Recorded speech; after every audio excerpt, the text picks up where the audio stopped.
श्याम गिरी, आप देख रहे हैं टीएफडी इंडिया न्यूज 24। टीएफडी इंडिया न्यूज 24 में आप सभी दर्शकों का स्वागत है।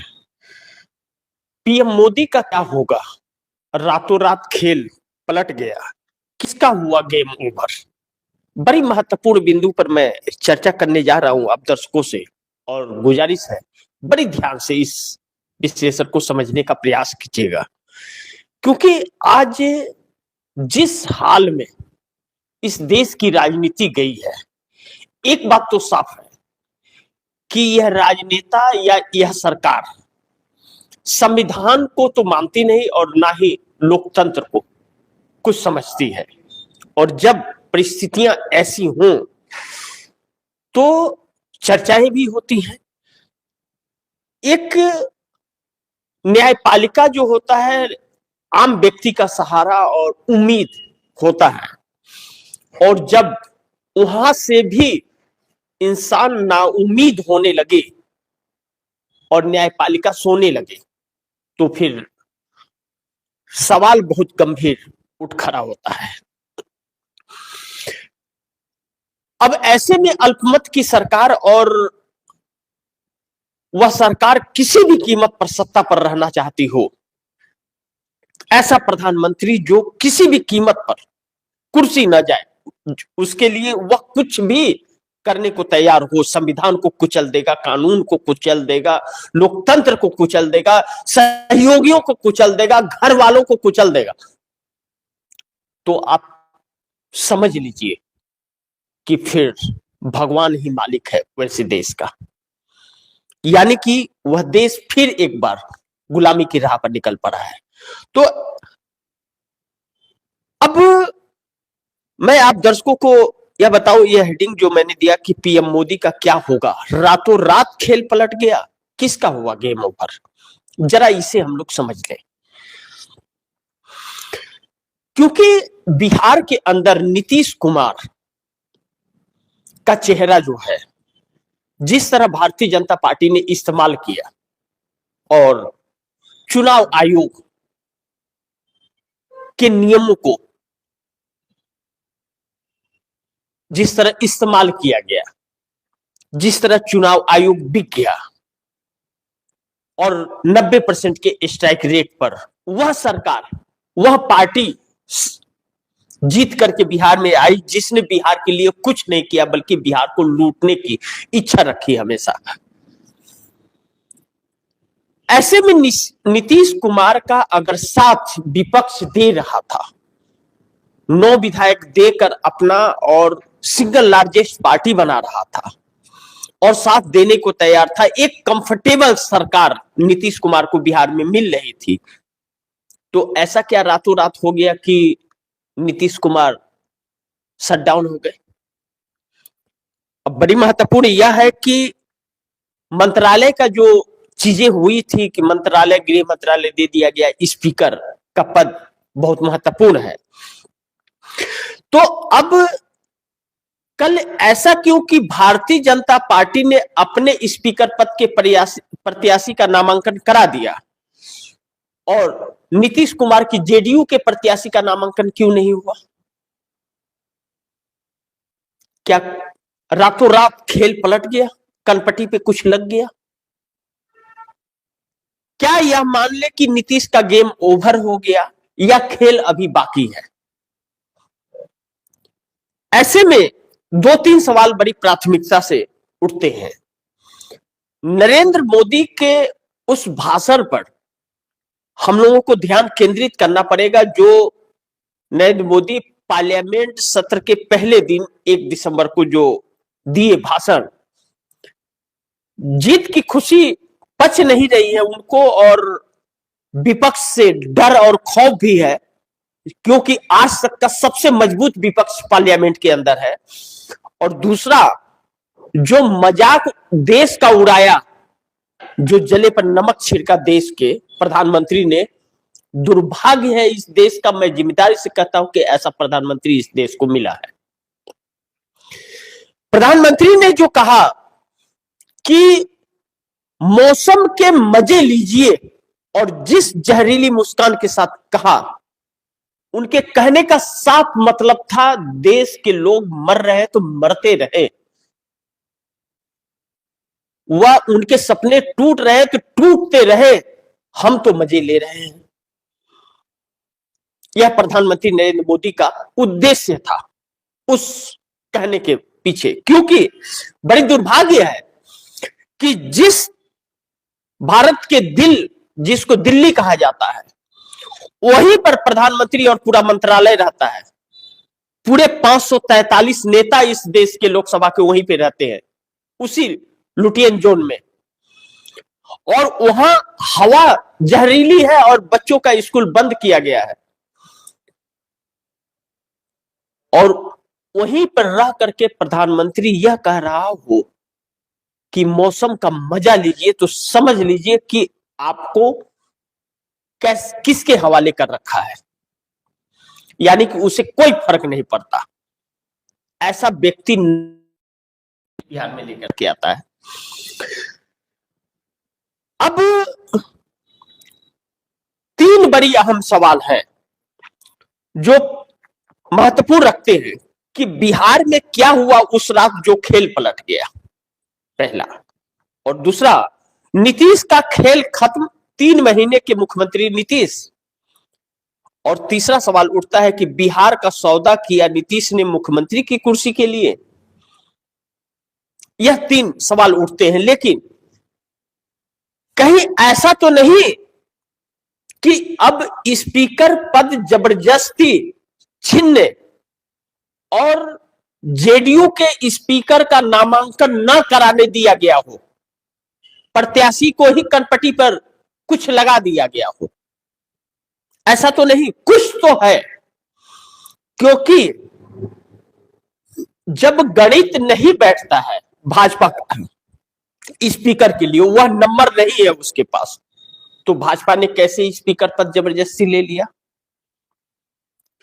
इसलिए यह सवाल उठता है कि जब असुद्दीन ओवैसी जैसा व्यक्ति नीतीश कुमार को अपना विधायक देने के लिए तैयार हो, कांग्रेस अपने विधायकों को देने के लिए तैयार हो विलय कराने के लिए, तो विपक्ष इससे ज्यादा क्या कर सकता है कि जिसके पास 6 विधायक है कांग्रेस के पास, और वह भाजपा का तानाशाही बिहार में न चले, इसके लिए अपने 4 विधायक को दे करके सिंगल लार्जेस्ट पार्टी बनाना चाह रहा है। और असुद्दीन ओवैसी जो न इंडिया का गठबंधन के हिस्सा है ना एनडीए गठबंधन के, वह अपने 5 विधायक देने को तैयार हो जाए। उसके बावजूद नीतीश कुमार अगर कंप्रोमाइज कर रहे हैं तो फिर यह बिहार का दुर्भाग्यपूर्ण है। अब ऐसे में सवाल 2 उठ खड़े हुए हैं कि क्या नीतीश कुमार के साथ धोखा किया गया है या नीतीश कुमार झुक गए हैं। झुकने का तो सवाल नहीं लग रहा है, क्योंकि अभी तक नहीं झुके थे और पेच फंसा हुआ था। 14 तारीख को रिजल्ट 14 नवंबर को आने के बाद 1 दिसंबर तक जो प्रक्रियाएं चली और स्पीकर का नामांकन तक हो गया, संस्था हो गई, सब कुछ हो गया, उस वक्त तक जो अड़ा हुआ व्यक्ति आखिरी क्षण में कैसे मान जाएगा। अब ऐसे में क्या बिहार से कोई तूफान उठेगा या नीतीश कुमार को जिस तरह सिंगल लार्जेस्ट पार्टी विपक्ष बनाना चाह रहा है अपने विधायकों को दे करके, जिसके लिए नीतीश तैयार थे, तो नीतीश की अब कौन सी मजबूरी होगी जो वह भारतीय जनता पार्टी के साथ रहेंगे। जैसा मैंने कहा कि बिहार में क्या हुआ उस रात जो खेल पलट गया, क्या जो 12 सांसद नीतीश कुमार के साथ हैं, मैंने आप दर्शकों को कहा था कि बिहार में सत्ता बदलती है तो केंद्र की सत्ता बदलेगी। मोदी की चिंता बिहार की नहीं, मोदी की चिंता दिल्ली की है।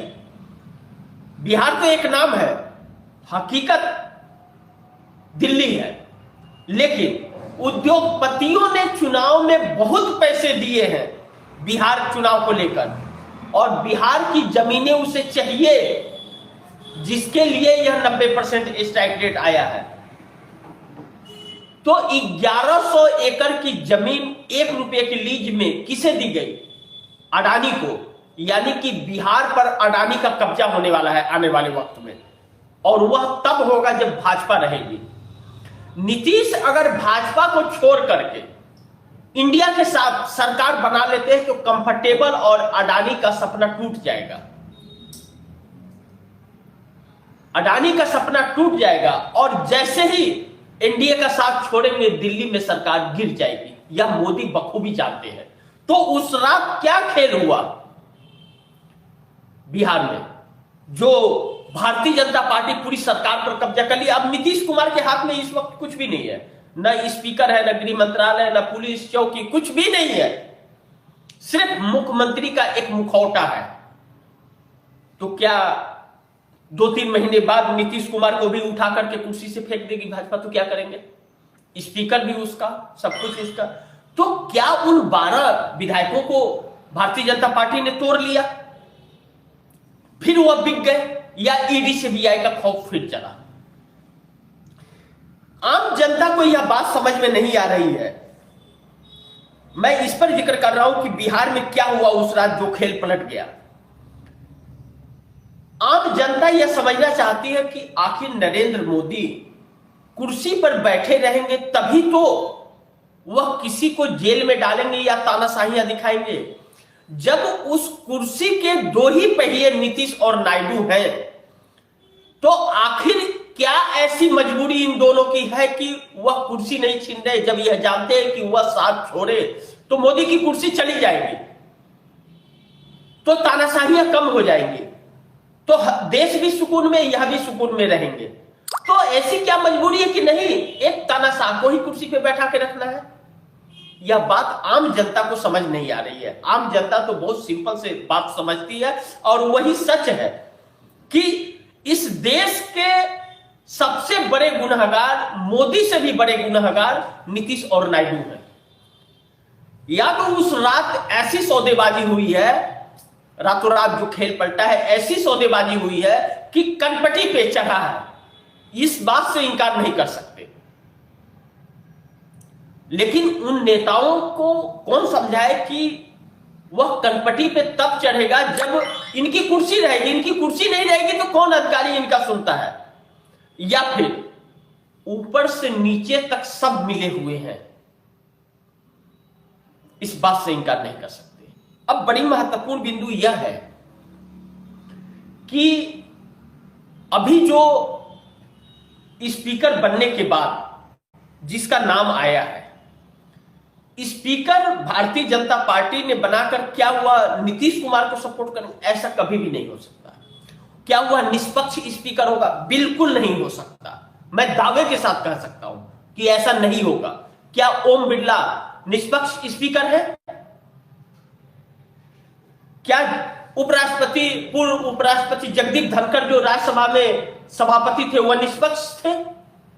क्या अभी जो सीपी राधाकृष्ण आए वह निष्पक्ष होंगे? क्या इस देश की महामहिम राष्ट्रपति निष्पक्ष है? क्या इस देश की न्यायपालिका निष्पक्ष है? क्या चुनाव आयोग निष्पक्ष है? कोई नहीं। सब ऊपर से नीचे तक पूरा सिस्टम हाईजेक है, एक व्यक्ति के कंट्रोल में है। उस व्यक्ति का नाम नरेंद्र मोदी है। तो फिर लोकतंत्र कहां है? तो फिर संविधान कहां है? संविधान को लेकर के 30 नवंबर को रामलीला मैदान बुक किया गया था दलितों द्वारा।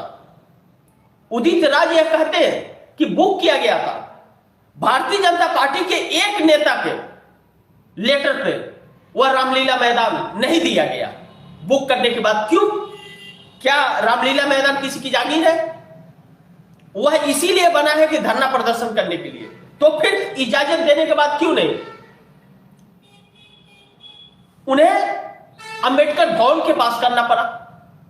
क्यों? क्योंकि आप दर्शक समझिए कि आपको हर चीज से वंचित किया है। धरना प्रदर्शन से रोका जा रहा है। अभी लेबर लॉ आया है, जो लेबर का नया कानून जो आया है, आपको मात्र 48 घंटे काम मिलेंगे, मात्र 15 दिन महीने के, 15 से 16 दिन।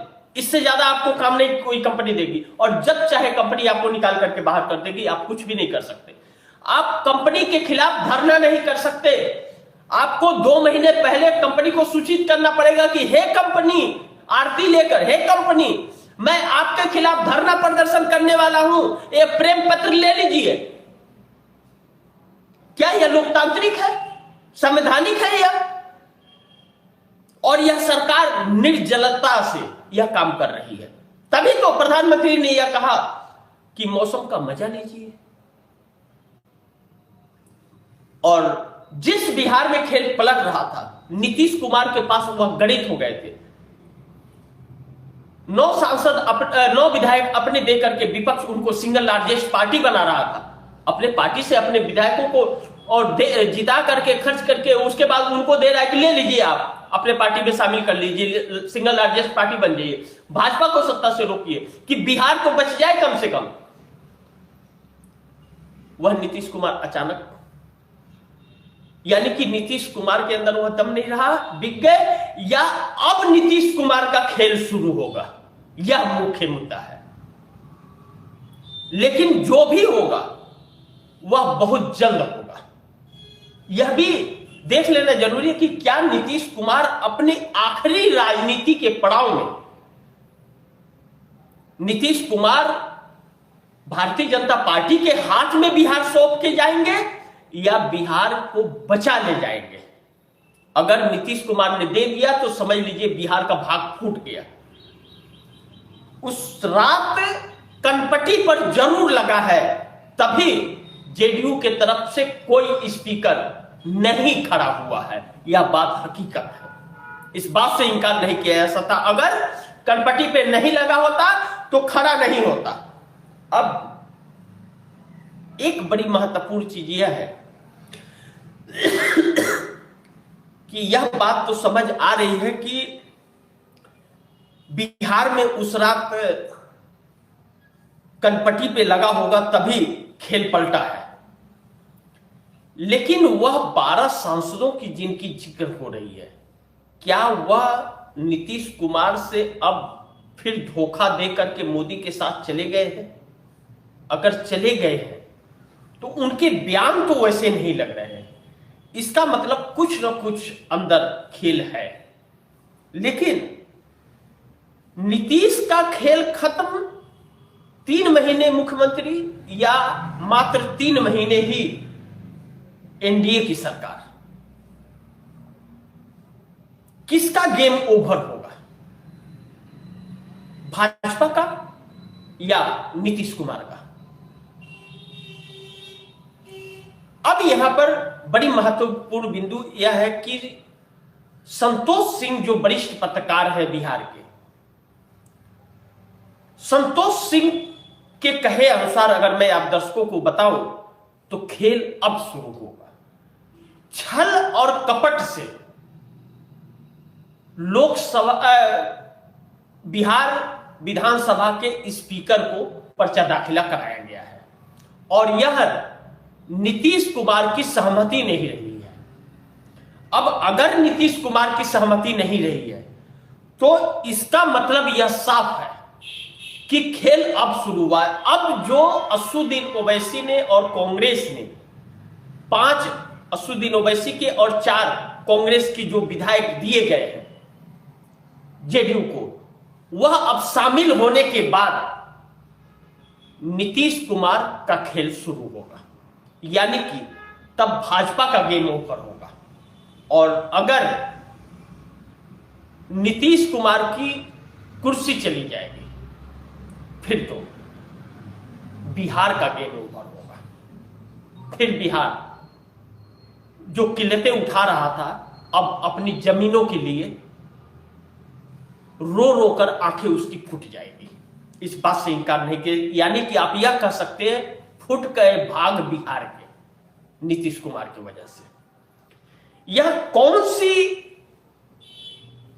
ऐसी मूर्ख है मोदी के पास जिसके लिए नीतीश और नायडू लगातार मोदी के साथ बने हुए, या किसी को समझ नहीं आ रहा है। लेकिन एक सवाल तो उठ रहा है कि बिहार का सौदा नीतीश ने मुख्यमंत्री पद के लिए सिर्फ कर दिया है